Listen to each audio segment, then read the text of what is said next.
NKJV. In the Book of Ecclesiastes, everything has its time.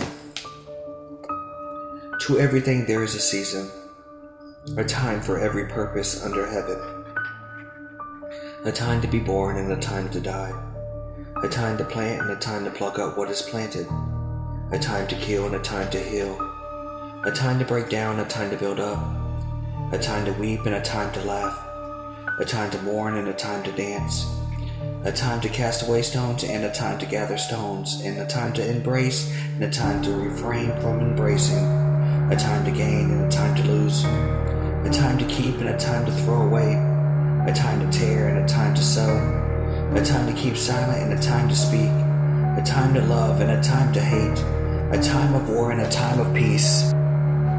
The God-given task, where profit has a worker from that in which he labors. I have seen the God-given task with which the sons of men are to be occupied. He has made everything beautiful in its time.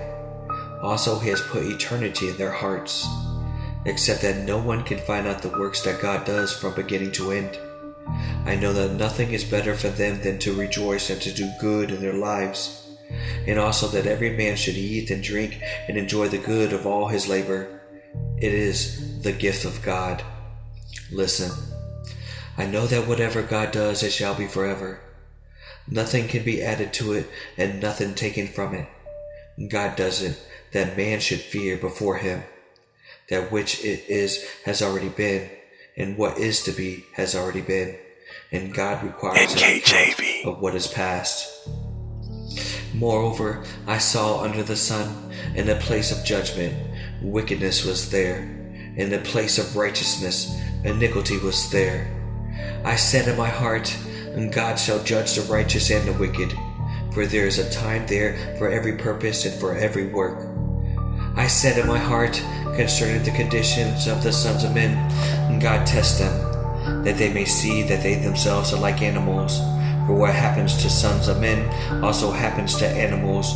One thing befalleth them, as one dies, so dies the other. Surely they all have one breath. Man has no advantage over animals, for all is vanity.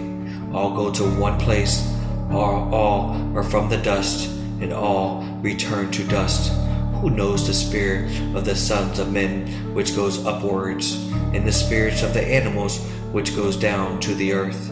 So I perceive that nothing is better than that a man should rejoice in his own works, for that is his heritage. For who can bring him to see what will happen after him?